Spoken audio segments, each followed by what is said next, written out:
ตอนที่เฮาบ่ทันได้ป่วยก็พากันฟังธรรมไว้อานิสงส์ของการฟังธรรมตั้ง5อย่างพุ่นเด้ได้ยินได้ฟังในสิ่งที่บ่เคยได้ยินได้ฟังถ้าได้ยินได้ฟังแล้วก็สิเข้าใจแจ่มแจ้งยิ่งกว่าเก่าอีกนะเป็นเหตุแห่งการบรรลุธรรมในขณะที่ฟังพร้อมเด้แล้วหลายอย่างก็อย่างนี้ต่อแต่ว่าพอเข้าบ้านได้เจ็บได้ปวดได้ป่วยนะฟังไว้มากมันจะเกิดกลายเป็นสิ่งที่สะสมเอาไว้สักวันหนึ่งจิตสักวันหนึ่ง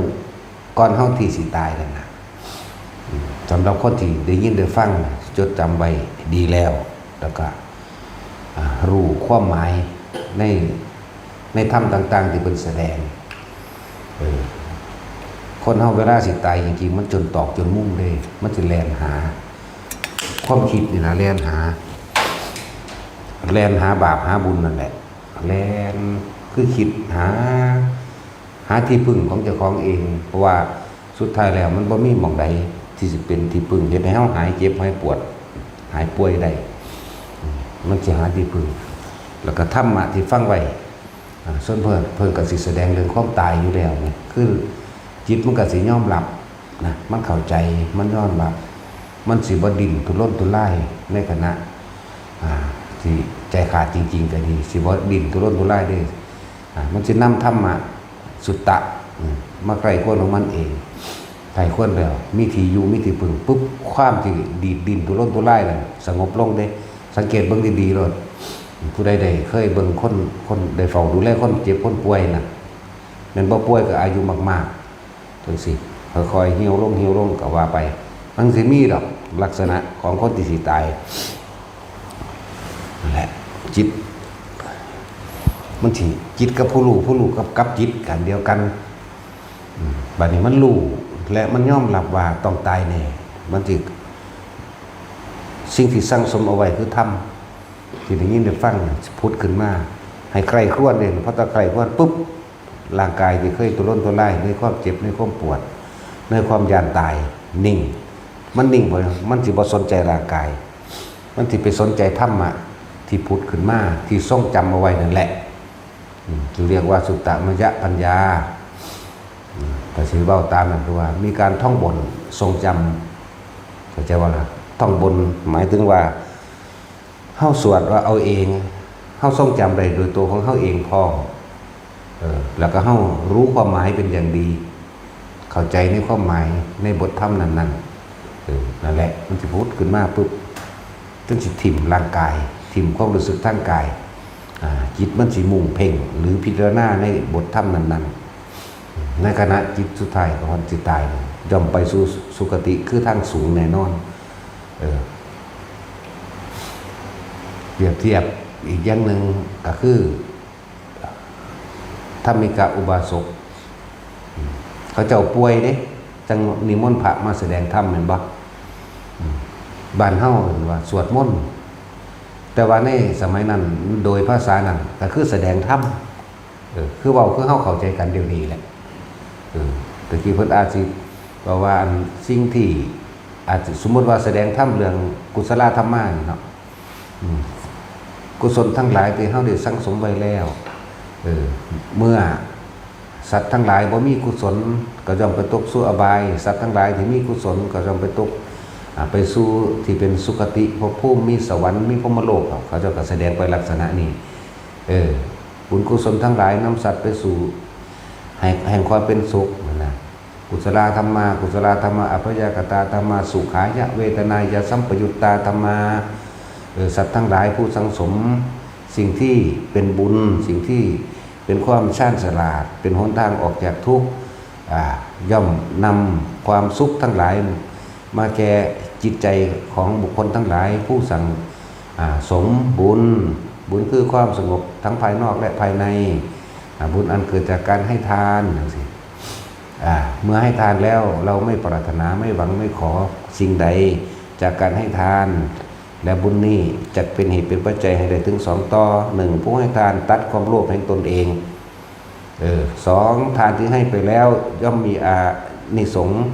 ใหญ่อานิสงส์มากเพราะการอุทิศเห็นไหมล่ะให้กับบรรพชนบุคคลผู้ตายหรือสรรพสัตว์ทั้งหลายตลอดทั้งเป็นประโยชน์กับบุคคลผู้รับทานเข้าใจว่าล่ะเมื่อบุคคลผู้ให้ทานได้แล้วไม่มีความหวังในทานบ่หวังผลในทานไม่มีจิตอุพันในผลทางทานไม่มุ่งการสังสมย่อมเกิดความสงบเย็นภายในจิตใจของตัวเองมีความปลอดมีความโปร่งย่อมได้รับสุขเวทนาอันเกิดขึ้นภายในจิตใจเนี่ยนี่คือข้าเจ้าเทศนา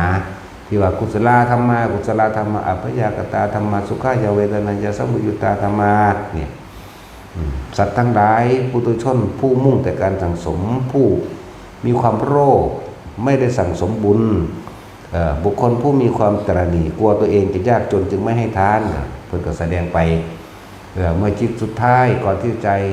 ระลึกนึกถึงสิ่งที่ทำให้เกิดความสงบร่มเย็นย่อมไม่มีเรียกว่าอกุศลธรรมะบาลีก็เป็นเหตุเป็นปัจจัยให้ทุกขายะเวทนายะสัมปยุตตาธรรมาย่อมมีอารมณ์ความรู้สึกทั้งหลายที่มีแต่ความกังวลและเร่าร้อนเป็นทุกข์อยู่ล่ำไปเห็นไหมล่ะนี่คือเจ้าแสดงธรรมแบบนี้เด้ในสมัยธรรมิกาอุบาสก จิตเพลินเข้าไปในถ้ำเห็นไหมเทวดาเต็มอยู่รถทิพย์มาทิพย์เรือทิพย์ต่างๆมารอหลับคุณพ่อมาอยู่กับหนูพ่อมาอยู่กับพวกผู้ขาเดินนี่เอินเอาเดียวนั่นเห็นไหมล่ะเดียวนี่ทั้งลูกผู้เฝ้าไข่ป่วยพ่อที่นี่บอกให้พระเศร้าเพราะว่าผู้นี้บ่เห็นน้ำนั่นแหละพระมันก็เมื่อพอแต่เสียงบ่ถึงยินเสียงพระเพิ่นเทศน์เอ้าพระไปไสล่ะเอ้าคุณพ่อบอกว่าหยุดเดี๋ยวก่อนหยุดก่อนก็เข้าใจว่าให้พระกลับวัดเพิ่นก็กลับวัดตัวซั่นโอ้ยไปนิมนต์เพิ่นมาอีกแม่ก็เอิ้นมาอีกครั้งที่2ก็เป็นเห็นบ่ล่ะครั้งที่3บัดสิตายแท้ๆครั้งที่3พ่อก็เลยอธิบายให้ฟังนี่เป็นว่าการได้ยินได้ฟังธรรมการที่พระสงฆ์องค์เจ้าเพิ่นแสดงธรรมพวกเข้าเพิ่นก็เลยจิตใจเพิ่นสงบลงเพิ่นบ่ห่วงร่างกายบ่ห่วงความเจ็บความปวดในกายเราเห็นบ่นี่ว่าใครควรไปตามเสียงกระแสเสียงธรรมที่เพิ่นแสดงออกมาความสิดินทุรนทุรายทางกายบ่มีทางไปทางหน้าเป็นสุคติจังหวะฟังไว้เถอะให้พอดีปัจจุบันมาดิพระบ่ทันได้มาซ้ำเป็นนิมนต์มาอีกครั้งที่3ด้วยนี่หมายถึงธรรมิกาอุบาสกนะจิตเพิ่นยังทรงอยู่ในอารมณ์ธรรมเข้าใจบ่จิตยังทรงอยู่ในอารมณ์มันเป็นอุเบกขาคือมีใครควรบทธรรมยังบ่ทันอิ่มท่านพ่อในการฟังธรรมอย่างว่าถ้าลูกบ่เชื่อก็เอาไปเอาดอกไม้มาโยนไปพอดีก็ให้ลูกโยนของคนนอนอยู่เนาะจากว่าคนนอนป่วยแหมเลยบอกลูกเอานั่นโยนไปนั่นไปก็เลยโยนฟาดขึ้นไปทั้งฟ้าพอดีไปเกาะอยู่สวรรค์สันดาวดึงอยู่ในงอนแห่งรถทิพย์อันนั้นแหละพอเขาพอดีกับใจขาดก็ไปสวรรค์สันดาวดึงเข้าใจว่าล่ะแท้ที่จริงแท้ที่จะไปสูงกว่านั้นแต่ว่าถ้ามีกาอุบาสกนี่บ่อยู่แค่นั้นเด้เพราะว่ายังสั่งสมสุตตมัญญปัญญาเอาไว้ดีแล้วทั้งอีกอย่างนึงคือทั้งที่ตัวเองก็ท่องบ่นทรงจำเอาไว้และรู้แจ้งแทงตลอดในความหมายเป็นอย่างดีเข้าใจความหมายแจ้งแทงตลอดถ้ามีกาอุบาสกกับบรรลุในขณะนั้นก็ถึงจะไปอยู่ในสวรรค์ชั้นดาวดึงส์ก็ช่างในขั้นต่อไปที่เขาทรงจำท่องบ่นก็ได้หมายถึงว่าทรงจำได้ดีรู้แจ้งแทงความหมายเป็นอย่างดีเห็นบ่นี่ใครควรทำต่อไปบรรลุข้างบนเลยนี่คือผลว่าเป็นยังขึ้นแนะนำให้พวกเราฟังไปเรื่อยๆสักก่อนและต้องทำที่เป็นของจริงคนเฮาเข้าใจว่าทำเบิดเหมือนกันกับการทำบุญนั่นแหละผู้ใดก็ว่าไปทำบุญแต่ว่าบ่เข้าใจเนื้อแท้และความหมายเนาะไปให้ทานแล้วก็ไปขอนั่นขอนี่บ่เอิ้นว่าทำบุญเพราะว่าสิ่งที่ให้ไปแล้วยังมีความหวังและเป็นเจ้าของเอาของน้อยไปแลกของมากมีจิตผูกพันในผลแห่งทานผูกพันแบบไรกันสาธุเด้อผู้ขาถูกหวยสาธุเด้อผู้ขาถูกลอตเตอรี่ ใจผู้ขาเจ็บไข้ได้ป่วยเด้อให้ผู้ขาอายุยืนเด้อให้ผู้นั้นผู้นี้สอบได้เป็นใจเป็นโตเป็นเจ้าคนในคนใบแม่นบ่ล่ะนี่เอิ้นว่าหวังผลในทานมีจิตผูกพันในผลแห่งทานมุ่งการทั้งสมในความอยากได้อะไรอยากดีไม่เป็นบ่ได้เป็นบุญได้อันนี้แต่ว่าผลทานนั้นผลทานของเจ้าเหมือนเดิมยังอยู่เหมือนเดิมแต่ไม่มีอานิสงส์มากไม่มีอานิสงส์ใหญ่จากบ่ล่ะบ่มีอานิสงส์มากบ่มีอานิสงส์ใหญ่หาผลไปข้างหน้าไม่ได้อานิสงส์น่ะมันบ่สูญหายไปไหนมันก็ตั้งปอกอยู่คือเก่าเหมือนกับเงินบ่ออกดอกฝากธนาคารแบบบ่มีดอกใจว่าล่ะจังสั้นเดี๋ยวจังบอกว่าคนที่ดูแลคนเจ็บคนปวดคนป่วยและสิแนะนำอีกอย่างหนึ่ง พุทธานุสติธรรมานุสติหมายถึงการฟังธรรมเข้าใจว่าสังฆานุสติหมายถึงพระสงฆ์ผู้ทรงธรรมผู้เอาธรรมมาแสดงบัดนี้คือว่าเฮามีความเคารพนับถือพระสงฆ์องค์เจ้าองค์ใดองค์หนึ่งเฮ็ดรูปออกไว้เข้าใจว่าล่ะตะกี้เป็นหยังเขาเจ้าคือมีพระพุทธรูปโดยการปั้นเอาแม่นบ่บางที่มันบ่มีแนวคิดนึกแต่ว่านึกถึงบางคนมันบ่เคยเห็นเนาะก็เลยมีการปั้นพระพุทธรูปเฮานี่แหละจำเอาเด้อนี่เด้อพระพุทธเจ้าเด้อนี่แม่นบ่ล่ะอันนี้พุทธเจ้าเด้อหรือบุคคลที่เคารพในหมู่พระสงฆ์ทั้งหลายที่เคารพนับถือที่ศรัทธาเพิ่นนั่นแหละคือจังเอายกตัวอย่างอันนี้หลวงพ่อมาแล้วจำเอาหลวงพ่อเด้อนี่เอาเขาเอาภาพออกไปใส่กรอบไว้แม่นบ่นี่เนี่ยจังซั่นแหละเขาก็เบิ่งภาพหลวงพ่อจิตมันสิสงบนิ่งลงเองมันสิบ่ดิ้นทุรนทุรายในร่างกายดอกเบิ่งไปซุมื้อคือมีย่ายนึงอยู่บ้านนี่ตะกี้เฮาเอาภาพพระพุทธชินราชมาไว้ตะแจกเนาะก่อนเราสิตาย7มื้อนั่นเราขึ้นมาขอน้ำมนต์แล้วว่าแต่ก็เอาขวดน้ำให้ซื่อๆนี่แล้วบ่ได้เอาน้ำมนต์หยังให้ดอกเพราะว่าคนผู้นี้เฮาฮู้แล้วว่าตายแน่ยายอันนี้เพิ่นว่าเพิ่นเป็นตาเหลืองคนสิตายตัวนั้นจักบ่ล่ะก็เลยบอกก็เลยว่าเอาอีเกิบมึงเอาอันภาพบัดนี้ไปให้แม่ใหญ่มึงเบิ่งเด้อยายมึงเบิ่งนี่เว้าเรื่องจริงเด้บ่ได้เว้าแอบอิงกับไผเด้นี่มันก็เอาไปอีหลีแม่ยายอ้วนนั่นแหละยายอ้วนผีพึ่มอยู่นี่แหละอยากว่าล่ะเฮาก็นับเบิ่งมือคือต้องเบิดจะถามว่ามึงเอารูปนั้นให้ยายมึงเบิ่งบ่เอาให้เบิ่งเราเป็นจังไดแล้วก็บ่ดิ้นทุรนทุรายหยังได้แหละว่าซั่นมีแต่ว่าอันนี้น้ำมนต์หลวงพ่อเด้อรูปหน้ารูปแข้งรูปขาแล้วก็เกิดความเย็นในขี้ในกายของเราเองเย็นน้ำหนาน้ำตานั่นแหละนี่เบิ่งรูปพระนี่นะแล้วก็เอารูปพระมากอดไว้ตายซ้ำบ่ได้ทุรนทุรายหยังแล้วก็บ่ได้ป่วยนานพร้อมบ่ป่วยเด้คนบ่ป่วยเด้บ่แม่นคนป่วยหรอกเพราะว่าอีอันเกิดมันผ่านยายมันมาอยู่แม่ยายอ้วนแล้วก็จำภาพพุทธชินราชตายไปยังตั้มกับดาวดึงหน้าบ่ได้เดาอีกเด้นี่ผู้ใดเห็นกับเขาชาญซีหรือถอยออกมาจักหน่อยเด้อ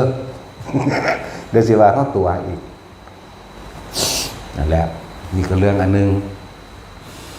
จึงบอกวิธีต่างๆที่พวกเฮาดูแลคนป่วยชีแม่นสมัยมีชีวิตอยู่ดีๆแข็งแรงอยู่ดีๆเจ้าสิบ่มักธรรมะก็สร้าง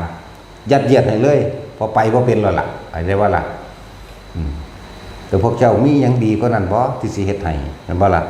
มีหยังดีกว่านี้บ่ที่ว่าสิเฮ็ดให้เพิ่นสบายอย่างนั่นแหละจังว่าแนะนำให้เฮ็ดบ่เฮ็ดก็สร้างเด้บ่ได้เงิดเด้เนาะเอารูปของพระพุทธรูปก็ได้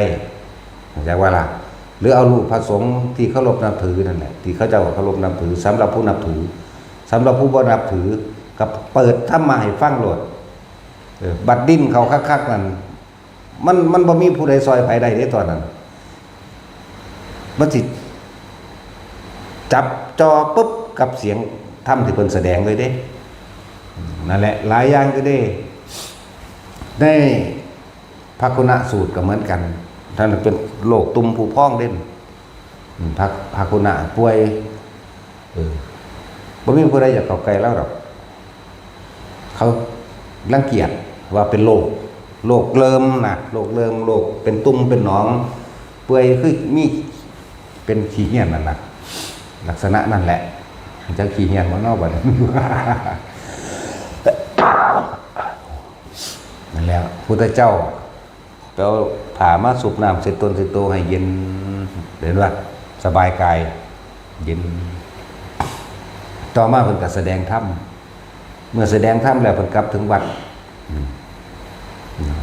บ่นานดอก5 นาทีนี่ละตายแล้วเขามาส่งข่าวแล้วพระนนท์ก็มารายงานพระเจ้าค่ะพระคุณะนั่นได้สิ้นชีวิตไปแล้วพระเจ้าค่ะตอนนี้พระคุณะอยู่ไส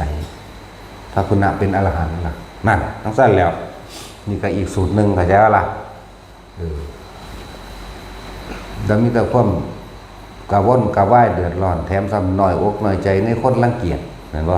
กกรรมเจ้าของเฮ็ดไว้เช่นไรย่อมได้รับผลของกรรมเช่นนั้นน่ะนะแต่ว่าด้วยความสบายใจเพราะพระพุทธเจ้านั่นแหละเพิ่นก็ได้เล็งเบิ่งรูปพระพุทธเจ้าเด้ตอนนั้นก็รูปคนจริงๆแต่ว่ามันพระพุทธรูปเล็กรูปแก้วรูปท้องเหลืองท้องแดงแบบนี้ใช่ป่ะล่ะเบิ่งก็รู้สึกสงบใจสบายตาได้เสพตนเสพตัวออกแล้วเพิ่นเสร็จไปนำเพิ่นแสดงธรรมไปนำเด้อย่างว่าล่ะนั่นแล้วหลังจากนั้นมาบ่นานนะครับจิตใจมันคลายความกังวลออกมันอยู่ในปัจจุบันใครควรทำไปใครควรทำไปบัดสุดท้ายเพิ่นก็แสดงเรื่องอานาปานสตินี่แหละก็แสดงหลายอยู่ดอกก็พูดถึงแสดงอริยสัจสี่อนิจจังทุกขังอนัตตาสุดท้ายแล้วคนเฮาบ่คนตายเนาะนี่ก็ลงไปตรงความตายของนานุสติแล้วก็เพิ่นก็บอกให้อยู่กับลมหายใจในปัจจุบันขณะนั่นแล้วตายไปอรหันต์นิพพานเลยเรื่องของพระพุทธะ และเรื่องของนายโจรคาตบัดนี้ตลอดชีวิต45 ปีหมายถึงจะใหญ่ขึ้นมาเริ่มขาค้นมากนายโจรคาตโดยบันทึกตำรานั้นบันทึกไว้ว่าขาค้นมา 35,000 คนองคุลิมานบ่เสียวเลยเนาะแถมซ้ำเลิกดาวโจรดาวทางการเกิดไฟติดเองในประกายดาบในประกายหอกในประกายธนูเด็กสั่นแล้วบางคนผู้นี้เกิดมานะสัวสร้างเลวสร้างตำสาดขาคนเดียวพวกนี้นะต่างกันอยู่ดี สุดท้ายแหละเป็นเมื่อเขาจับโจรได้ทั้งหมด35,000 คนคนนี้เราคุ้นกับเฉพาะนี้ทางว่าดีอยู่ที่ว่าบ่ได้ฆ่าพ่อฆ่าแม่ฆ่าพระอรหันต์ทำลายพระพุทธเจ้าใจบ่ล่ะฆ่ามาบักหลายเลยจุดว่ามื้อนึงฟันข้อคน2 เทื่อ 3 เทื่อก็บ่ขาดเขาก็เลยปลดละว่างเมื่อปลดละว่างแล้วก็มาอยู่บ้านนั่นแหละแล้วก็ป่วยภาษาลีบุตรได้ไปโปรดเอาพระพุทธเจ้ามันยืนเอียงอยู่หน้าบ้านไปซะไล่เพิ่นหนีซะเฮาเป็นคนบาปเฮาทำบุญบ่ได้ดอกมันเพิ่นก็บอกเมียเพิ่นนั่นแหละไปบอกเพิ่นไปข้างหน้าซะไปเฮาเป็นคนบาปนะก็เลยบ่ได้มาบิณฑบาตมาเยี่ยมญาติให้เป็นญาติโอ้ก็โจรคาตนะโจรนั่นแหละเป็นญาติเห็นบ่ใหญ่ใจนี่เย็นลงเลยเข้าไปก็คุยนั่นคุยนี่คุยไปคุยมาคุยไปบ่คุยก็คือแสดงธรรมแสดงธรรมไปแสดงธรรมไปเลยสติเริ่มมาอยู่กับปัจจุบันเมื่อเริ่มมาอยู่กับปัจจุบันละ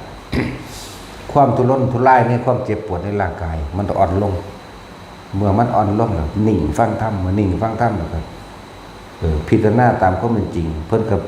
กับแสดงธรรมเรื่องมรณานุสตินั่นแหละคนเฮาเกิดมากแม่นพวกเจ้าไปหาปนหาจีมากสุดท้ายแล้วปนมาอยู่มากินเป็นธรรมดาคนเฮาก็หากินซ้ำตายนะสุดท้ายแล้วมันสิเป็นเจ้าฟ้ากษัตริย์ก็ตายเนาะชาวไร่ชาวนาก็ตายเนาะพวกทาสบริวารสูท่อนหรือแพทย์ต่างๆก็ตายเนาะเอาใจตัวบัดอีกอย่างหนึ่งผู้นี้ขาคนตายมันอยู่เรื่อยเห็นบ่ล่ะมันก็เข้าใจว่าตายและสุดท้ายเองตัวเองก็ต้องตายนั่นมันยอมได้บัดมันยอมรับและเพิ่นจึงบอกเอ้าเฮ เขาจะหายใจไปพร้อมๆกันนั่นแล้วนี่แหละอานิสงส์ของการฟังธรรมอานิสงส์ของอานาปานสติเป็นในตัวความปฏิบัติเพิ่งก็สอนให้หายใจเข้าหายใจออกมา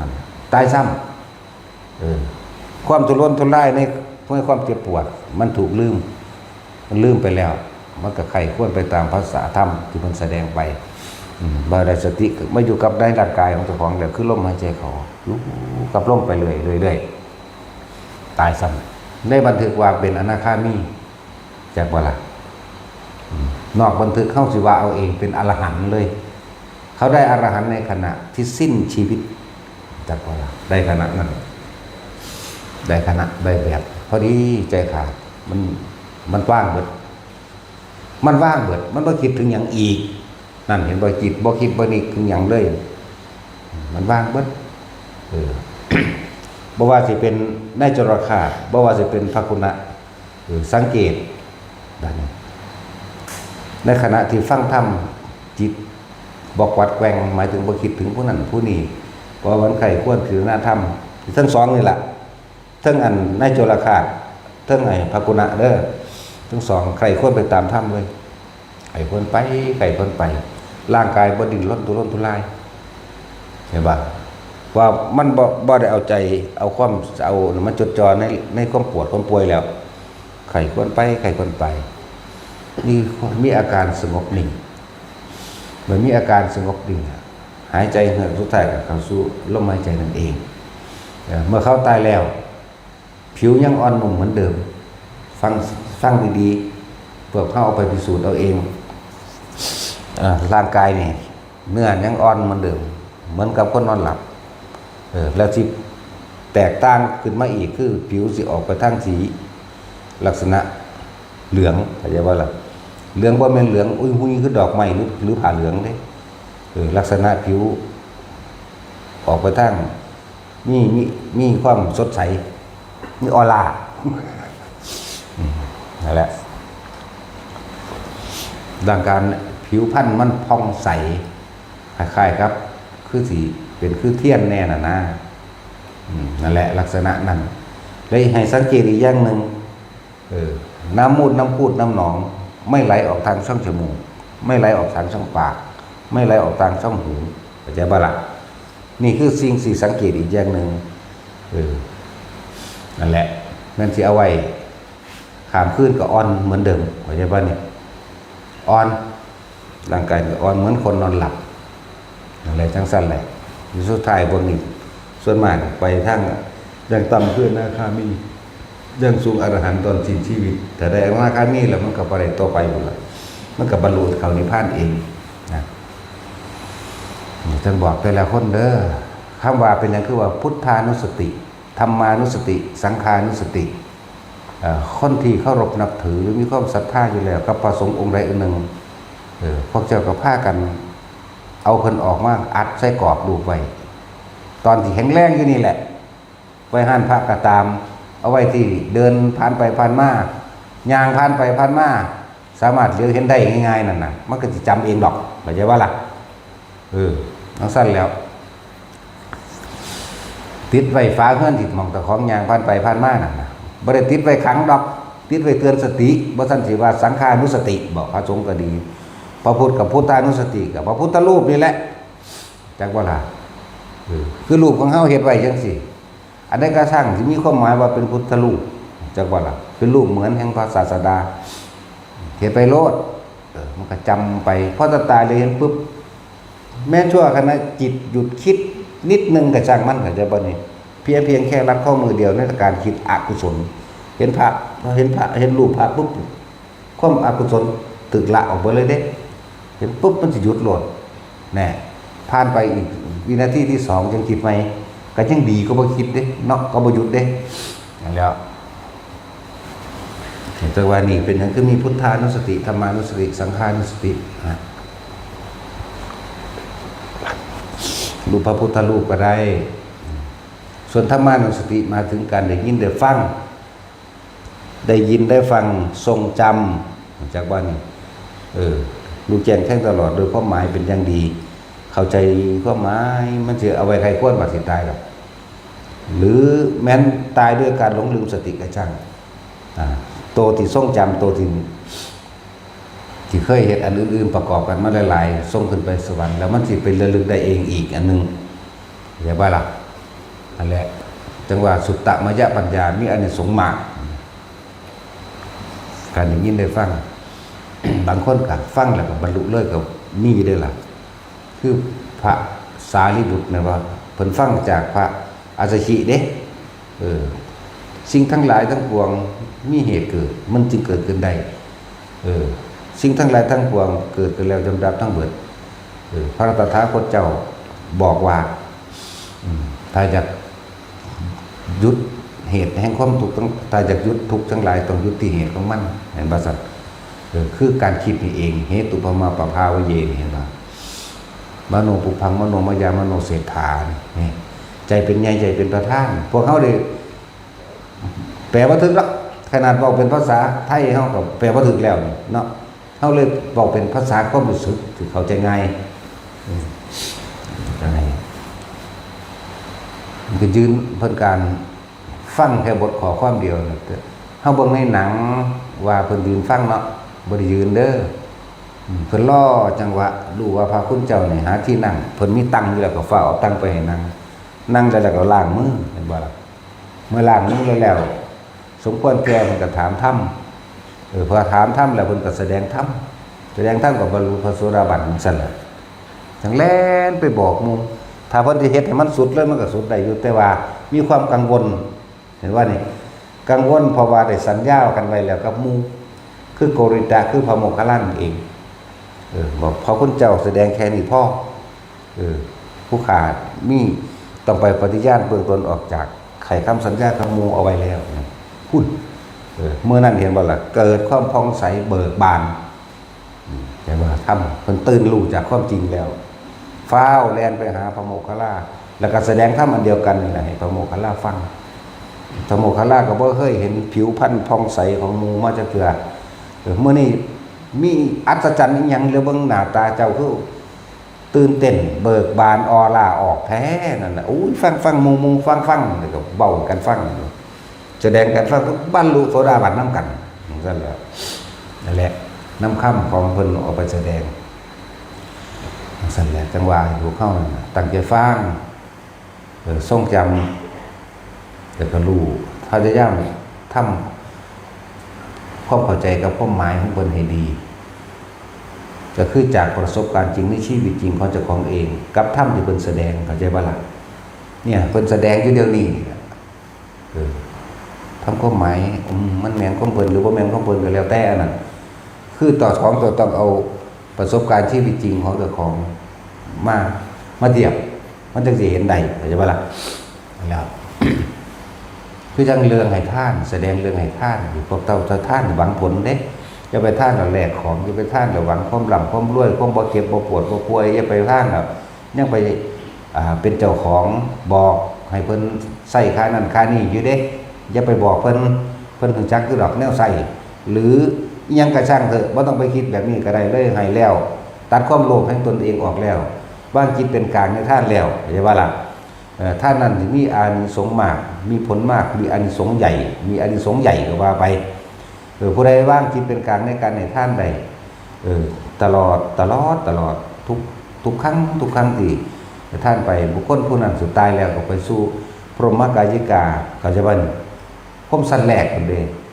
เพราะความคิดของเฮาบ่ไปจับติดกับอันบ้านหลังใหญ่กับความร่ำรวยกับความบ่ป่วยกับความบ่ปัดปากคือพวกเจ้าขอไปนั่นเห็นป่ะอะไรอันนี้เขาบอกขอตัดนี่เป็นการตัดความโลภไปเลยแต่การท่านนั้นยังมีอานิสงส์ผลบุญอันใหญ่คือสามารถอุทิศให้กับบุคคลผู้ตายไปแล้วล่วงลับไปแล้วในปรโลกไปแล้วได้และตรงแล้วก็ถึงเห็นว่าล่ะส่วนเขาสิได้บ่ได้ก็จังหากเด้ถึงเหมือนคนใหม่อยู่ในหรือคนติดคุกเขาบ่ให้มารับบ่ได้หมายถึงอันหนักเข้าใจว่าอันหนักคือว่าอันมันเบาก็สิรับได้จริงๆนะเขาให้เยี่ยมจริงๆนั่นแหละสำหรับคนที่ดูแลคนป่วยเขาสิมักธรรมะบ่มักธรรมะก็สร้างยัดเยียดให้โลดหรือพวกเจ้ามีแนวดีก็นี่ก็แล้วแต่เนาะ สำหรับเฮานี่คือดีสูงสุดเลยคือความจริงคือธรรมะเนี่ยคำว่าความจริงความจริงของทุกชีวิตสรรพสัตว์ที่เกิดขึ้นมาแล้วที่จะไม่แก่ไม่เจ็บไม่ตายไม่มีความจริงที่เกิดขึ้นมาแล้วที่จะจีรังยั่งยืนให้เที่ยงแท้มั่นคงไม่มีเกิดขึ้นมาแล้วเนี่ยนะหาความจีรังยั่งยืนไม่ได้สุดท้ายตายเสมอกันทุกคนเท่าทั้งคนและสัตว์นี่ไหมตัวนี้ตั้งหากนั่นแหละความจริงเรือนธรรมความจริงทำสิ่งใดย่อมได้รับผลสิ่งนั้นนี่คือความจริงอย่างความจริงว่ากายนี้ไม่ใช่ของเราถ้าว่าเป็นของเราเราต้องบังคับได้มึงจะเจ็บมึงจะป่วยเด้อบัดนี้มันก็ต้องเอาความจริงจากของตัว เวลามันป่วยมันก็ป่วยเป็นธรรมดาเนาะเวลามันเจ็บมันก็เจ็บธรรมดาก็หายามาแก้ปวดตัวแล้วมีความชราเป็นธรรมดาถ้าเป็นของเราเราต้องบังคับได้อย่าแก่อย่าชราอย่าเจ็บอย่าป่วยอย่าปวดท้องอย่าหิวอย่าร้อนอย่าหนาวอันนี้ไม่ใช่ของเราสักอย่างนี่คือความจริงตัวนี้นี่คือธรรมะสุดท้ายแล้วมันก็ต้องตายเป็นธรรมดาก็ยอมรับของตัวหรือความจริงที่ว่าสัตว์ทั้งหลายที่จะไม่พลาดจากบุคคลที่รักที่พอใจไม่มีอีกพลาดคือเก่าคนเฮาบ่จากกันเป็นก็ต้องจากกันตายนี่คือความจริงก็ยอมรับไปก็แต่ว่า เกี่ยวกับการดูแลคนป่วยแล้วก็ตัวเองพร้อมเข้าใจว่านี่ตัวเองกับสั่งสมเอาไว้ท่านก็ให้มีแต่ว่าอย่าบางผลในท่านจะมีจิตดูเข้าในผลของท่านจะไปสั่งสมในความอยากใดดีมีเป็นใดๆทั้งสิ้นและสามารถเหตุท่านมีอานิสงส์มากอานิสงส์ใหญ่ได้ด้วยอานิสงส์มากอานิสงส์ใหญ่บุคคลผู้ว่างจิตท่านที่เป็นกลางใดไม่มีความโลภเข้าไปปะปนท่านนั้นย่อมส่งผลให้เข้าสู่หมู่พรหมกายิกาเป็นชั้นแรกและสามารถที่จะอุทิศผลทานบุญกุศลกรรมดีที่ตัวเองกระทำถึงแด่บุคคลผู้ล่วงลับไปแล้วนั้นได้เข้าใจว่าหลักนี่อานิสงส์มากอานิสงส์ใหญ่และอานิสงส์ใหญ่ขึ้นไปอีกบุคคลนั้นผู้นั้นตายแล้วไปเข้าสู่พรหมโลกเมื่อหมดอายุจากพรหมโลกชั้นนั้นย่อมเข้าสู่อนาคามีเมื่อเข้าถึงอนาคามีแล้วย่อมปรินิพพานอยู่ที่อนาคามีหรือสุทธาวาสชั้นใดชั้นหนึ่งจะว่าหลักพวกนั้นมันธรรมดาด้วยการให้ท่านถึงพระนิพพานใดนิทานต่อมาเรื่องของศีลคำว่าศีลคือปกติจิตที่ไม่คิดทำร้ายเบียดเบียนผู้ใดผู้หนึ่งให้เสียชีวิตและทรัพย์สินตลอดทั้งมนุษย์และอมนุษย์ทั้งหลายสัตว์ทั้งหลายนั่นแหละในขณะนั้นที่เขาบ่มีจิตแต่ว่าเขาบ่มั่นใจตัวเองถ้าเช่นนั้นก็พากันสมาทานเอาหรือตั้งจิตเจตนาเอาไว้ในขณะที่นอนก่อนนอนคือเขาปราศจากความกังวลในการงานใดๆทั้งปวงแล้วละก็ตั้งใจเอาตัวบัดนี้ทำก็ฟังดูแล้วท่านก็เข้าใจดีแล้วตอนนี้การรักษาศีลเอาบัดนอนพุทธังธัมมังสังฆังสนังคัจฉามิข้าพเจ้าขอตั้งจิตเจตนาในการรักษาศีลนับตั้งแต่บัดนี้เป็นต้นไปจนกว่าข้าพเจ้าจะตื่นนอนเมื่อตื่นจากนอนแล้วค่อยเลิกกันก็เลิกหรือบางคนก็มีอาชีพหาปลาหากุ้งขาเป็ดขาไก่ขาปูขางัวขาควายก็ว่าไปอย่างบริษัทบางคนก็ค้าขายมันก็ตัวเป็นธรรมดาไปซื้อไปขาไปตัวไหมเนาะไปซื้อหมายถึงออกลบนี่ต้องขากันเด้ไปค้าขายถ้าไม่โกหกก็ไม่ได้กำไรมันก็ต้องเป็นธรรมดานั่นแหละไม่มีผู้ใดบอกความจริงหรอกนั่นว่าหลักซื้อมา5 บาทคนขาย5 บาทไม่มีวายจักเถื่อซื้อมา5 บาทคนขาย50 บาทอุ้ยคนบ่ได้ยังได้คนซื้อถึง45 บาทก็ได้5 บาทนึงดอกนั่นว่าหลักก็เป็นทั้งสั้นก็เลี้ยงชีพเนาะนั่นแหละวันนี้เขาก็ตั้งใจเอาในขณะที่เขาสมาทานตอนกลางคืนตื่นขึ้นมามันก็เลิกเกินกันเองโดยปริยายเนี่ยในขณะหลับเนี่ยศีลบริสุทธิ์เด่นจะว่าตอนที่เจ้าตายตอนนอนหลับแต่เจ้าบ่คิดอย่างมันก็ไปพรหมโลกใดคือกันนี่จากวันนี้มันบ่คิดอย่าง ยิ่งประกอบด้วยการฟังธรรมยิ่งประกอบด้วยการให้ทานยิ่งประกอบไปด้วยศีลด้วยนี่เห็นบ่นี่ถ้าจะให้ดีแบบนี้ประกอบไปด้วยอานาปานสติจะบ้าหลับจับลมหายใจสุดท้ายจนนอนหลับไปบุญคนนอนหลับกับคนตายไปต่างกันเด้หัวเมื่อขึ้นมาผมได้จังหวะของพ่อตายเนาะนั่นแล้วท่านก็ให้มีแล้วศีลก็ให้มีแล้ว การฟังธรรมใครควรพิจารณาธรรมแล้วศีลก็มีแล้วท่านศีลการฟังธรรมสุตตมยปัญญาเกิดขึ้นแล้วแล้วก็เหลือแต่อานาปานสติบัดนี้เห็นบ่นี่รู้ลมหายใจเขาออกรับไปเลยเสือกตายยังต่ำอนาคามีเด้อบ่แม่นของหน่อยเด้พวกเจ้าเอ้ยอันที่เอามาฝึกมาแนะให้แก่ทุกคนไว้ดีบ่ดีอรหันต์เลยพุ่นแล้วเนาะทั้งสั้นแล้วเนี่ยครบสูตรเบิดพากันเฮ็ดเอาตัวนี่แหละฟังที่แรกก็ฝืนแน่เลยเว้ยเนาะมันบ่แม่นแนวมันม่วนแหมมันบ่เต้นตุบๆตับๆเว้ยฟังที่แรกก็ฝืนแน่ฟังไปฟังมากใครควรกับชีวิตจริงของเจ้าของมันก็เห็นความจริงได้ตัวความจริงที่เพิ่นแสดงออกมากับประสบการณ์ชีวิตจริงนั่นแหละเฮ็ดไปจังซั่นตัวจะไปตายนั่นแหละเนาะบ่มีผู้ใดบ่ตายจักคนดอกอยู่ในนี้เฮาสิทำนายถึงเบิดเด้ทั้งโลกนี่เกิดเท่าใดตายเท่านั้นตายเบิดโลกนี้เกิดแล้วก็ต้องตายคือกันโลกนี้ต้องแตกต้องดับมาแหละคนบ่เข้าใจว่าโลกตายเบิดโลกนี่แหละถ้าโลกมันก็ตายเป็นมั้ยสิ่งใดเกิดสิ่งนั้นก็ดับมั้ยนั่นแล้วจังว่าพากันทำมั่งบ่ทำมั่งไปเป็นธรรมดาแล้วก็เฮ็ดไปเรื่อยๆก็ถ้าเฮาบ่เริ่มก้าวแรกเฮาสิมีก้าวที่2แม่นว่าล่ะเริ่มฝึกหัดเอาแต่เดี๋ยวนี้ คือพวกอันบวชนั่นแหละถ้าเฮาบ่เริ่มบวชตอนนี้เฮาจะไปบวชตอนไหนนั่นแหละแต่มีโอกาสว่าเฮ็ดเอา3เดือน4เดือนก็ยังดีนะมันเป็นอุปนิสัยไว้นำว่าซั่นอุปนิสัยในความเคยชินในการสละหยังสละการฆ่าสัตว์ลักทรัพย์โพธิฆ่านี่แม่นบ่ล่ะสาระในการไปเฮ็ดประพฤติผิดต่างๆนานาสารพัดหรือว่าประพฤติผิดในการมั่งสาระในการโกหกหลอกลวงผู้อื่นเสียชีวิตทรัพย์สินมั่งสาระในการดื่มสุราเมลัยเครื่องดองของมึนเมาเห็นแต่ของเสียสติมั่งเนี่ยก็สาระทั้ง4ตัวในช่วงจังหวะชีวิตหนึ่งก็ยังดีเฮ็ดไปแล้วอีกอย่างนึงก็เป็นที่ว่าคนที่ปลอดจากอิทธิพลเกี่ยวกับความเสื่อออกมาได้ทางดีเด้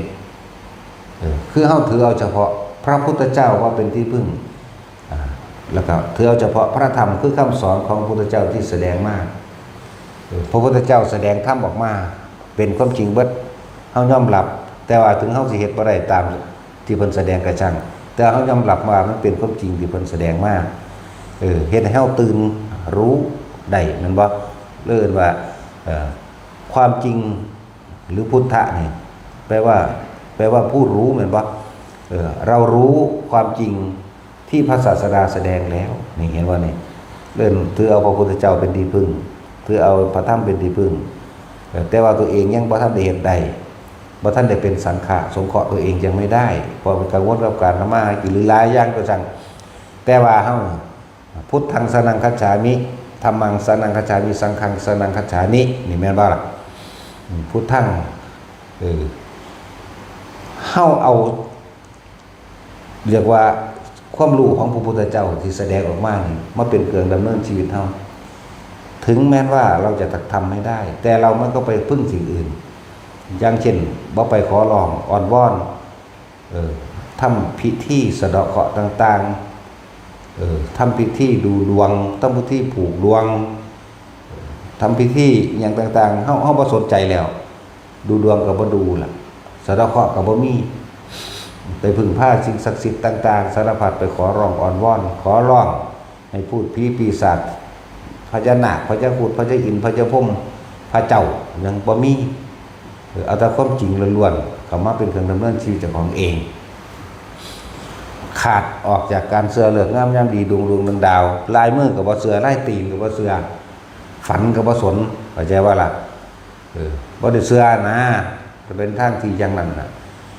แค่นี้ก็พ้นระบายเด้สิบอกให้ ค่นี้ก็พ้นเด้อย่างหนึ่งแต่ว่ามันบ่พ้นไปเลยที่อย่างว่าล่ะแต่ว่าคนที่เฮ็ดจังซี่ได้ก็ต้องฟังธรรมได้ล่ะใจว่าล่ะคนที่ถือเอาพุทธธรรมสงฆ์ก็มีการได้ยินได้ฟังธรรมอยู่แล้วแต่ว่ากูเฮ็ดบ่ได้ซื่อๆแค่นี้ความระลึกถึงเฮาว่าจิตสุดท้ายก็คิดถึงพระพุทธเจ้ามั่งคิดถึงความจริงของชีวิตคือพระธรรมมั่ง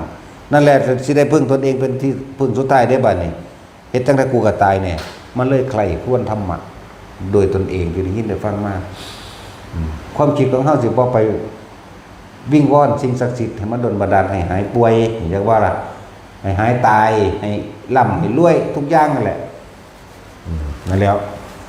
ก็จะพูดถึงจริงๆว่าเขามีความเห็นตรงเข้าใจบอกเขาบอกความเห็นตรงตรงกับคำสอนตรงกับความจริงเรียกว่าทิฏฐิปัตตะ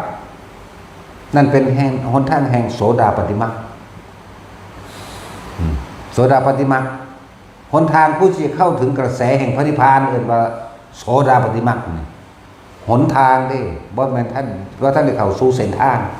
แต่ว่าหนทางแต่ว่าท่านได้ถึงว่าท่านได้ซิมล่างพระนิพพานนะไม่โสดาบันมันซิมล่างไปได้พระนิพพานนี่จักว่านี่ในขณะใดที่จิตว่างในขณะใดที่บ่มีความรู้สึกอันใดเกิดขึ้นใดในขณะใดที่เห็นสิ่งทั้งหลายทั้งปวงมีความเกิดและความดับในขณะนั้นความรู้สึกบ่เกิดเฉยๆนั่นแหละซิมล่างพระนิพพานนี่หรือนิพพานชั่วขณะจักว่าล่ะนั่นแหละวิคัมภณนิเพธิกะเรียกว่าบุคคลผู้จังสั้นแหละ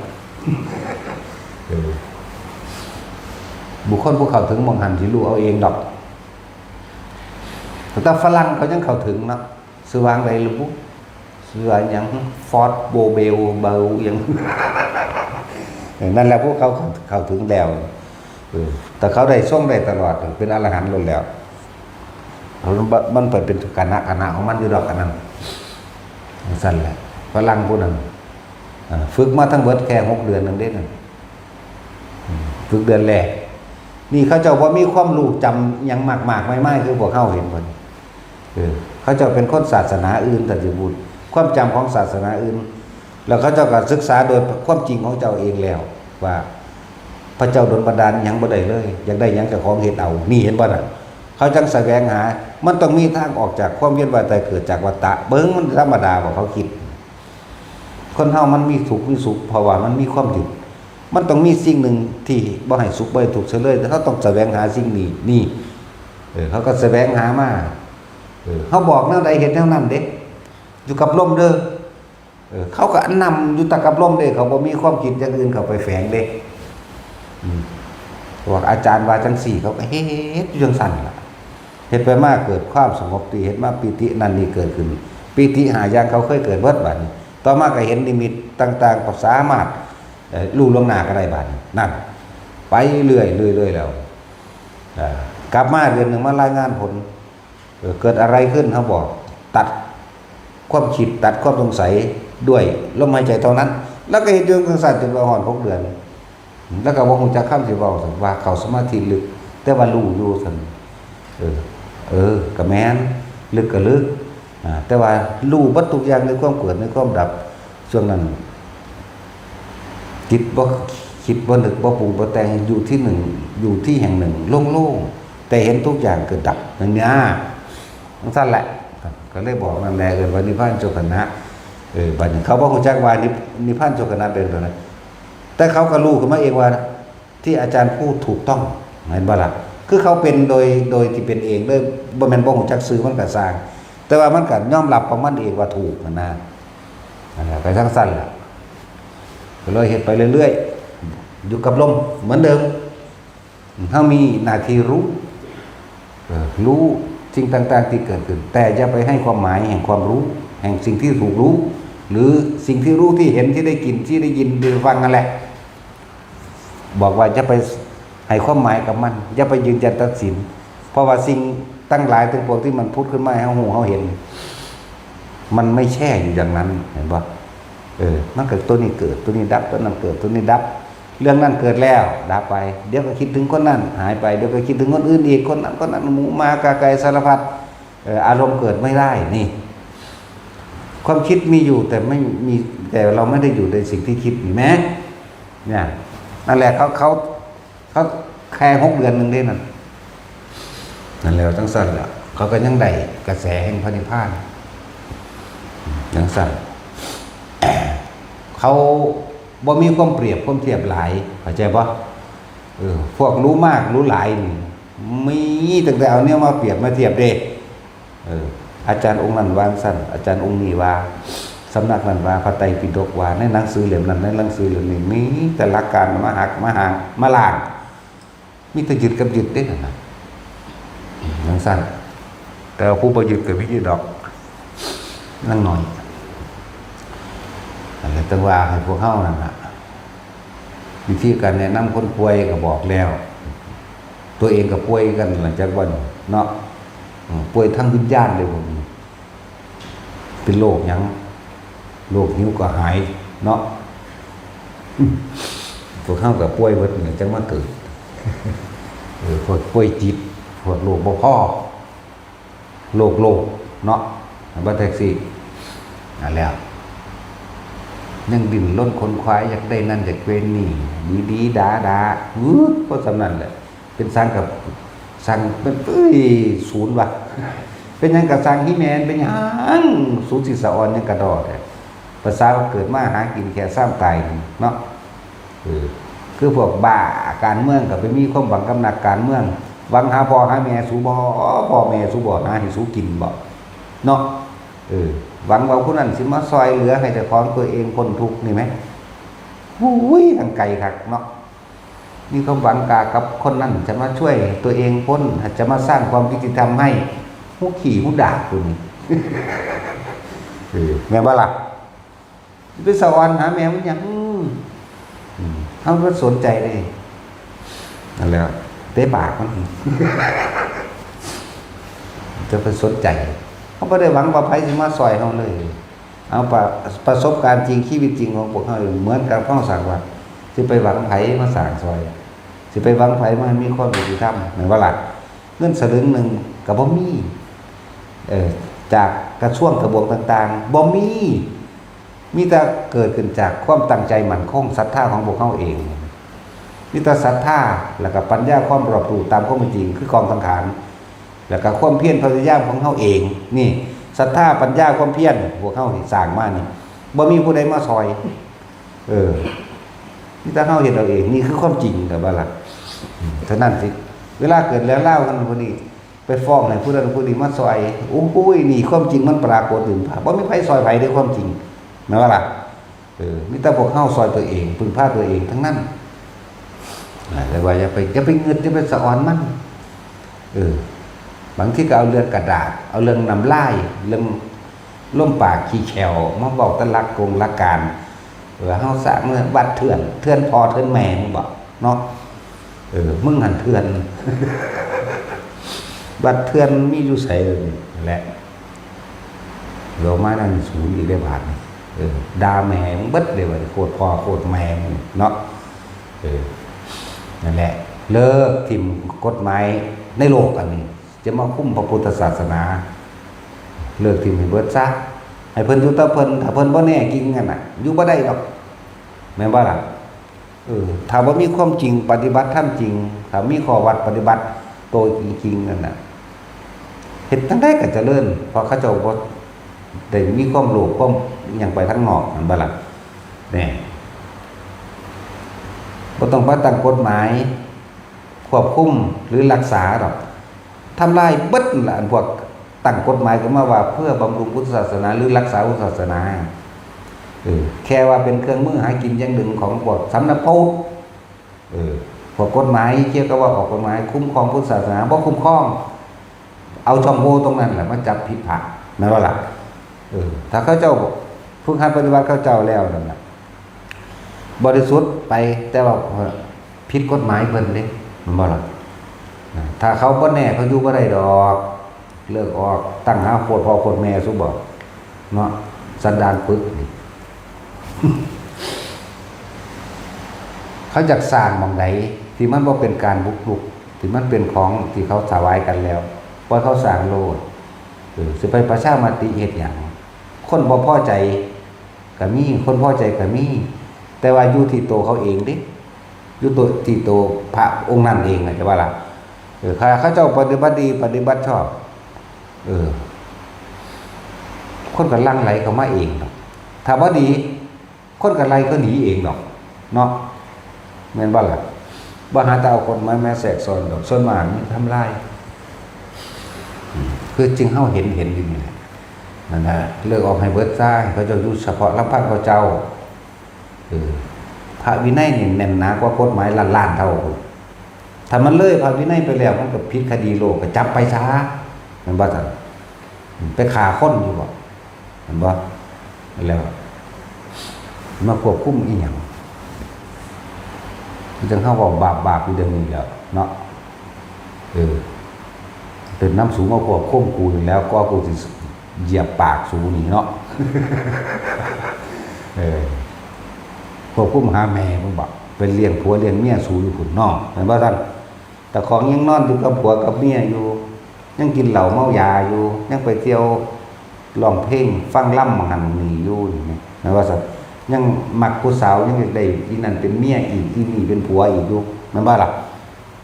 มึงสิเอาหยังมาควบคุมกูเลยนั่นแหละยังคิดตัวเรื่องนั้นเรื่องนี้คุยโว้อวดอยู่สั่นมึงบ่กล้านอนอยู่ไม่ป่าผู้เดียวคือกูดอกกูบ่ได้มีแนวห่วงเด้สั่นแล้วสุดจะเอาหยังมาคุมแม่นบ่ล่ะทำไมตะเกาก่อนก็บ่มีดอกแนวมันไปเฮ็ดไปตามคดีกฎหมายโลกก็แค่ว่าไปถ่ายบัตรประชาชนพระเฮ็ดใบสุทธิให้นอกนั้นเขาเจ้าสิอยู่โดยลำพังเขาเจ้าเองดอกสงฆ์กับปกครองสงฆ์กันเองก็นั่นแหละรวมแล้วมีเลยสิยาวหางเว้าซ้ำๆเว้ารู้เนาะให้มันแท่งเข้าไปในหูมันเถื่อนๆแน่แต่มันบ่ฟังดอกว่าปวดจังซี่สำหรับคนที่ถามบัดนี้สำหรับคนที่ถามว่าสวดมหาสมัยสูตรสวดอยู่บ้านไม่เหมาะสมเขาว่าอันนั้นเขาว่าเขานี่โง่เขาจะว่าล่ะสถานที่แห่งใดบ้านใดเรือนใดที่มีการท่องบนสาธยายบทธรรมคำสอนของพระพุทธเจ้าสถานที่นั้นเป็นมงคลสถานที่นั้นเป็นทิพย์สวดได้เลยท่องได้เลยอยู่บ้านเจ้าของเองอยู่เฮือนเจ้าของเองอยู่บ้านนอนเจ้าของเองน่ะได้เลยแม้นอนสวดจากว่าล่ะนอนสวดเราไปจนรับก็ได้ตัวนี่หมายถึงบทพระมหาสมัยสูตรเพราะว่าพระเหมาะสมมันเป็นบทใหญ่ที่ใหญ่สำใดนี่ก็ธรรมดานี่แหละเนาะมันเป็นบทใหญ่มันก็ธรรมดานี่แหละเป็นแค่ว่าประชุมแห่งหมู่เทพเทวดาทั้งหลายครั้งหนึ่งที่มีการประชุมใหญ่ที่สุดมันบ่ได้แปลว่ามันจะไปเฮ็ดให้ไฟใหม่หรอกมิตรดีสวดได้เลยเด้อนอนสวดอยู่ก็ได้จักว่าล่ะพวกมีผัวมีเมียเชิงกันแล้วก็นอนสวดก็ได้เข้าใจว่าละบาดแต่ชินเจ้าเข้าใจว่าโอ้ยที่ว่าแจ้งชัดปานนั้นยังซ้ำนี่ก็มาถามเลยเนาะสวดบทใดก็ได้ทั้งนั้นเลยทั้งสั้นแล้วสถานที่ใดมีการสวดมนต์พระมีการท่องบนสัตย์ใจนี่นั่นคือการระลึกนึกถึงหรือทรงจำคำสอนพระพุทธเจ้าหรือแสดงธรรมของพระพุทธเจ้าอันใส่ปากเขาเองนี่เด้เป็นกระบอกเสียงของพระพุทธเจ้าเข้าใจบ่นี่คือจังเฮาแสดงอยู่เดียวนี้เป็นกระบอกเสียงความจริงกระบอกเสียงธรรมที่เฮาสืบต่อที่เฮาทรงจำที่เฮาปฏิบัติมาพร้อมสวดได้ทุกสถานที่เด้อในห้องน้ำมื้อนั้นเข้าใจบ่ระบาดนี่นั่งตดปุ๊บปิดปากปับอยู่ก็สวดไปนำสวดนั่นว่าซั่นแต่ผู้ขี้ไล่ได้ก็เป๋ปวดว่าก็สวดไปนำก็สิเป็นหยังเนาะมันบ่ได้บาปหยังบัดเถียงกันในวัดในว่าเนี่ยมันคือบ่ย่านกันเนาะบัดเป็นรักเอาของนั่นของนี่บ่รักกะสร้างนี่คือผ้าถอยนี่ย่อผ้าเข้าไป เดี๋ยวเห็นเดี๋ยวกูต้องเอาให้ได้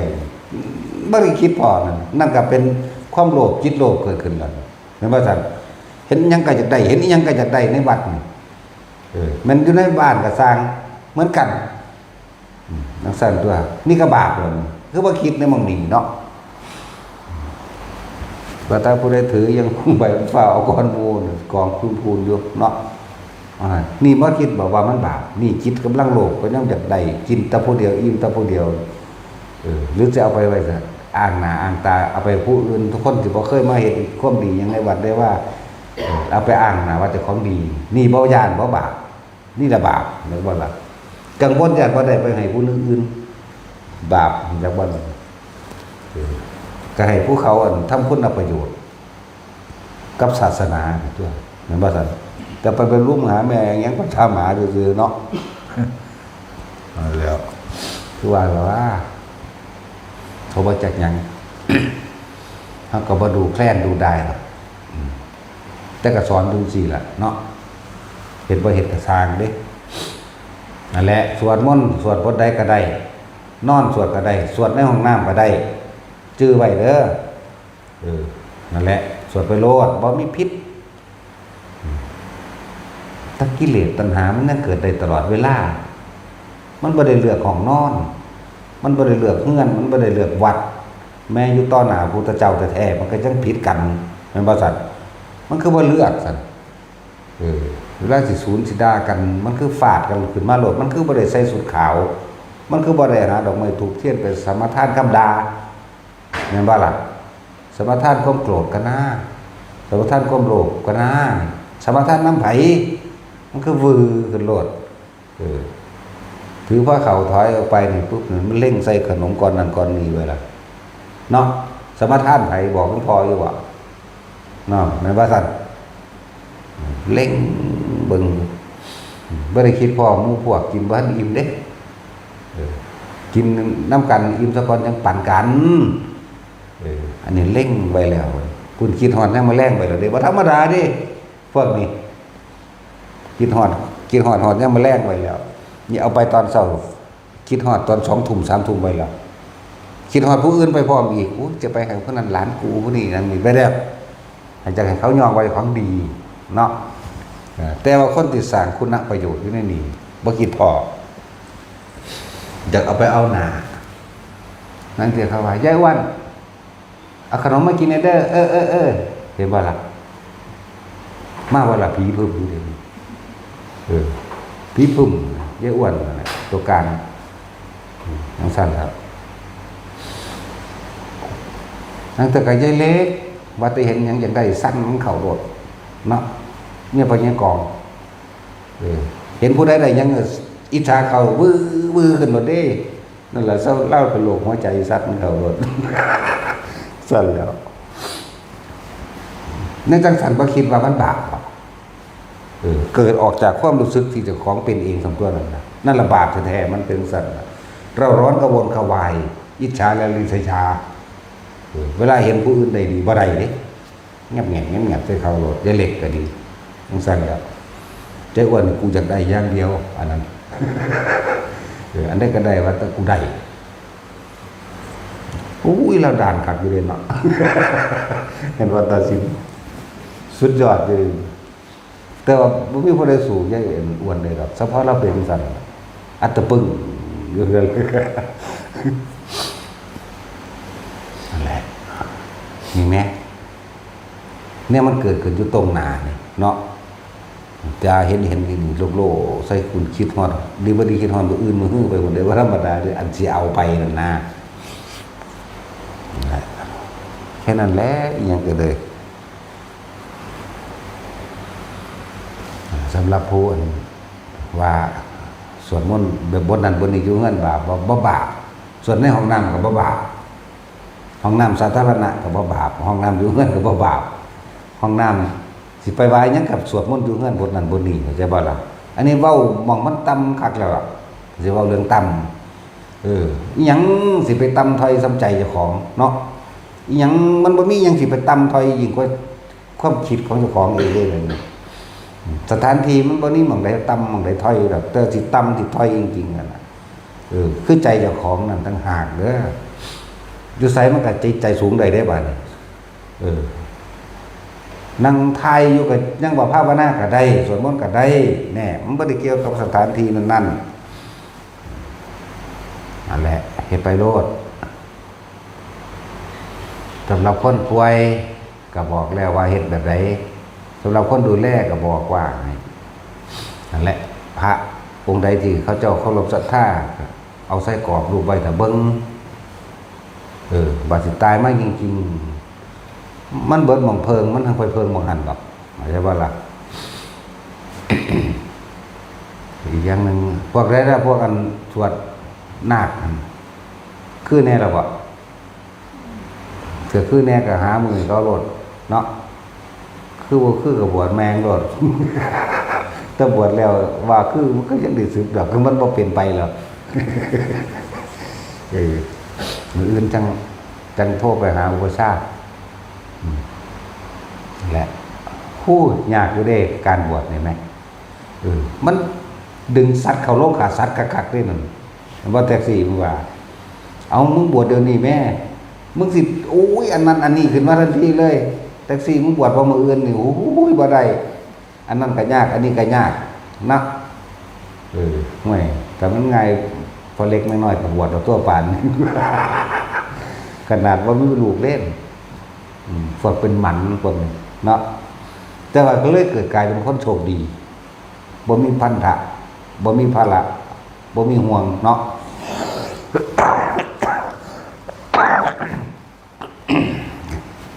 จะตัดห่วงอีกอย่างหนึ่งแล้วก็คนบุญตนบ่จักว่าเบิ่งในน่ะตุ้งปุ้งอยู่บ่ได้ก็เลย นี่แต่ผู้หนักๆคนบุญหนักบุญ จังซั่นแหละจะได้บ่แม่นเรื่องว่าบ่ดีเด้ดีเด้นั่นน่ะคนที่มีอยู่แล้วอุ้ยคือว่ามันสิตัดออกมาได้เนาะแต่พาล่าหุ่นจังซี่พระพุทธเจ้าเพิ่นก็ยังใส่ชื่อว่าล่าหุ่นไปว่าห่วงเด้นั่นน่ะโอ้ยห่วงได้เกิดขึ้นแล้วนั่นแล้วว่าเป็นชื่อเลยสั่นตัวโอ้ยเพิ่นทั้งรวยเด้อเพิ่นก็ยังถิ่มออกมาได้เนาะภาษาเฮาอีหยังจักอยู่มุมใดของโลกจักอยู่มุมใดจักทรัพย์สมบัติเพิ่นหลายปานใดดุจดังก้อนเกละเด้พระพุทธเจ้าเพิ่นเอาถิ่มดุจน้ำลายขี้กระเทอะก้อนขี้กระเทอะน้ำลายหรือก้อนเกละนั่นแหละ เป็นถิ่มทรัพย์สมบัติออกมามันบ่ธรรมดาเด้คนที่บวชนั่นน่ะต้องจัดจิตใจนี่จะต้องเด็ดเดียวอาจหารแล้วคนที่สิบวชเข้ามาแล้วฝึกหัดปฏิบัตินี่ก็ต้องมีจุดมุ่งหมายเดียวคือพระนิพพานทุกข์ที่สุดกูสิทุกข์เป็นศาสตร์เดียวศาสตร์สุดท้ายกูเอามันให้มันตายเลยเด้บ่ธรรมดาเด้แม่นบ่เห็นมันก็ตายอยู่แล้วแหมเป็นหยังคือบ่คิดว่ากูสิปฏิบัติจนให้มันถึงที่สุดให้มันตายไปโลดนะแม่นว่าล่ะพวกเขาบ่จักหยังเขาก็ตายอยู่คือเก่านั่นแหละเนาะนั่นแล้วยากคือหยังนี่ เอาคนมาบวชนะซ้ำดึงเขาโล่งขาสัตว์อย่างเดียวเอาแม่บ่ได้ว่าบ่แน่ถามเจ้าของเบิ่งดูนางไปถามตัวนี้ตรงไงผู้นั้นบวชบ่ผู้นี้บวชบ่โอ้ยลุ่มเหล้าเขาโลดสัตว์นั่นรู้จักว่ารู้จักสัตว์บ่นั่นแหละความกังวลความเกี่ยวของความอาลัยเห็นบ่นี่แม่นเบิดเด้คำว่าสัตว์กังวลเกี่ยวข้องอะไรผูกพันมีความหวังนั่นแหละคำว่าสัตว์ตัณหาคือความอยากทั้งอยากทั้งยึดทั้งหวังเกี่ยวข้องผูกพันนั่นแหละเอิ้นคำว่าสัตว์จากว่านี่บ่ซั่นสิว่าเอาเขาโลงขาสัตว์บ่การบวชนี่คือโลงขาสัตว์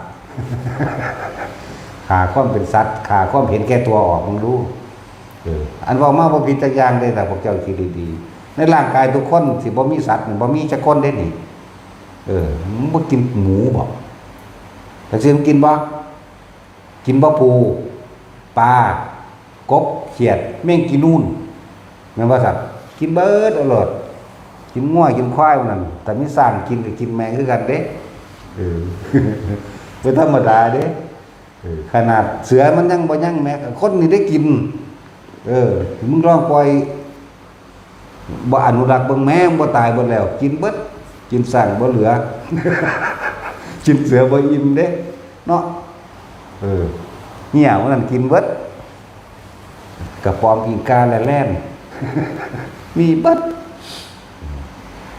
แหละจังหวัดทางเอธิโอเปียหรือทางนั้น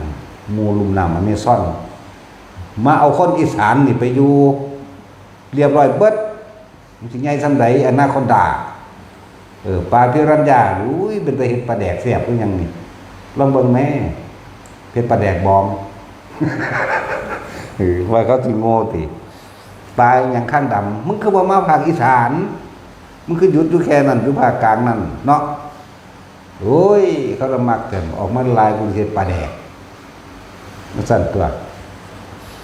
ตะจีปลากระแตนปลาตังกาว่ะ0,000เลยเดี๋ยวนี้ มึงเจอบ่กับคนลาวนี่แต่แตกเบิดทุกอย่างเลยเฮาเนาะสร้างก็กินเสือก็กินสิงโตก็กิน แหลดก็ฮอดบ่มีกินฮอดแหลดแม่นบ่สั่นต่างประเทศเฮาเบิ่งในนั้นคือยังหลายๆแต่บัดอยู่ในประเทศเฮานี่บ่เหลือเด้น้ำหาดักมากินเบิดหนูพุกหนูซิ่งหนูตะเภากินหนูเข้าไปเลี้ยงง่ามหังงูอ่ะ งูนั่นเอามาแม่งูเอางูจงอางกินเบิดงูแต่แห่และงูป่าเอาเห็นน้ำหมดกระปุ่น สั่นแล้วแปลกประหลาดอยู่เด้นะบ่มีเลยสัตว์ลองปล่อยให้คนกินบ้างแม่สร้างอยู่ในเขาใหญ่สร้างอยู่ในทุ่งใหญ่นาเรศวรมันเอาแม่ปล่อยให้ทำมาเป็นอันปล่อยโลดบ่ได้อนุรักษ์บ่ได้ทำเรียบร้อยเบิดเสือกระสร้างกินคือเก่ามันบ่ก็มันเบิดน้ำคนกินนี่เด้ ทั้งสั่นแล้วกินเบิดเลยลิงก็กิน บางก็กินทั้งสั่นแล้วบางยังมักเด้เนาะทั้งสั่นแล้วบางโตนบางไงบางหลัวส่วนบางก็เล่นมันหน่อยโหดแต่ก็แซ่บอยู่ ตัดสินแซ่บว่าเจ้าหนูพุกหนูตัวเผาและหนูไหวกินเบิด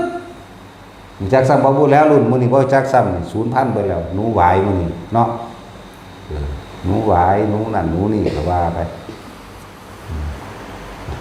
เอาคนอีสานไปเด้อต้องเอาปลาไหลเอาไปจัก10รับรองบ่พวกเขตเอธิโอเปียกินเป็นเบิด ก้อยอูดแล้วมึงแม่แต่พี่ผู้ภาคก้อยรับรองก้อยน้ำกันแล้วกันก้อยอูดก้อยมาไล่มื้อนี้เนาะขวอีกลัวหน้ากิน กินอีหลีนั่นแหละหยังก็สิเฮ็ดกินบ่เป็นกันเนี่ยสัตว์ประหลาดจังไดมึงมากินเบิดนั่นแล้วร่างกายของคนมีสัตว์เบิดทุกคนเด้สิว่าบ่มีจักคนบ่มีเด้แม่นบ่ล่ะแล้วไม่ปิ้งก้อยสร้างมาก็สิกินเด้เฮาบ่ค่อยมีอูฐเนาะบ่ได้คือค่อยกินก้อยอูฐปานใดวะ แต่สิกินพระเจ้าก้อยอูฐไม่ต้องก้อยหมาก็ยังกินตัว นั่นแหละเอาสวัสดี